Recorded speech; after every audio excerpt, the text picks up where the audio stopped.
നമുക്കറിയാം പുരുഷന്മാരിലെ വൃഷണത്തിന്റെ ആരോഗ്യം മെയിൻറ്റെയിൻ ചെയ്യുന്നതിൽ വൃഷണത്തിന്റെ ടെമ്പറേച്ചർ വളരെ ഇമ്പോർട്ടൻ്റ് ആണ് എന്നുള്ളത്.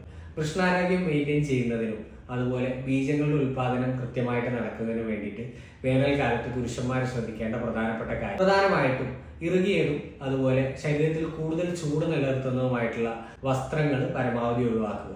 ബനിയൻ ക്ലോത്തുകൾ അതുപോലെ ലൂസായിട്ടുള്ള വസ്ത്രങ്ങൾ പരമാവധി കോട്ടണോ ലിനനോ പോലെയുള്ള വസ്ത്രങ്ങൾ ഉപയോഗിക്കുന്നതാണ് കൂടുതൽ നല്ലത്. ജീൻസ് പോലെയുള്ളതും കൂടുതൽ ഇറുകിയതുമായിട്ടുള്ളതും അതുപോലെ പോളിയസ്റ്റർ പോലെയുള്ള വസ്ത്രങ്ങളൊക്കെ നിങ്ങൾ ഒഴിവാക്കുന്നതാണ് കൂടുതൽ നല്ലത്. അടിവസ്ത്രങ്ങളാണെങ്കിൽ പോലും ലൂസായിട്ടുള്ള വസ്ത്രങ്ങൾ ഉപയോഗിക്കുന്നതാണ് അത്യുത്തമം. ധാരാളമായിട്ട് വെള്ളം കുടിക്കുക.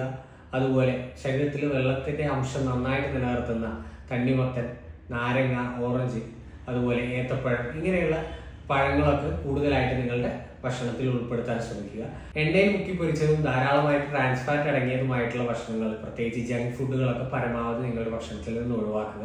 കാർബണേറ്റഡ് ആയിട്ടുള്ള കൂൾ ഡ്രിങ്ക്സുകളൊക്കെ കഴിക്കുന്ന ശീലമുള്ള ആളുകളാണെങ്കിൽ അത് നിങ്ങളുടെ ഭക്ഷണശീലത്തിൽ നിന്നും പരമാവധി ഒഴിവാക്കുക. ഒരേ സ്ഥലത്ത് ഒരുപാട് നേരം ഇരുന്ന് ജോലി ചെയ്യുന്നവരാണെങ്കിൽ ഇടയ്ക്ക് എഴുന്നേറ്റ് നടക്കാൻ ശ്രമിക്കുക. ഡ്രൈവിംഗ് ജോലിയൊക്കെ ചെയ്യുന്ന പുരുഷന്മാർ ഒരേ പൊസിഷനിൽ ഇരുന്ന് ഡ്രൈവിംഗ് ചെയ്യുന്നതിന്റെ ഇടയ്ക്ക് തന്നെ ഇടയ്ക്കൊക്കെ വാഹനങ്ങൾ നിർത്തിയിട്ട് ഒന്ന് നടക്കാനൊക്കെ ശ്രമിക്കുക. അതുപോലെ ഇങ്ങനെയുള്ള കാര്യങ്ങളൊക്കെ ശ്രദ്ധിക്കുകയാണെങ്കിൽ നിങ്ങളുടെ വൃഷണാരോഗ്യം നിലനിർത്തുവാനും അതോടൊപ്പം തന്നെ ബീജങ്ങളുടെ പ്രൊഡക്ഷൻ കൃത്യമായിട്ട് നിലനിർത്തുവാനും സാധിക്കും.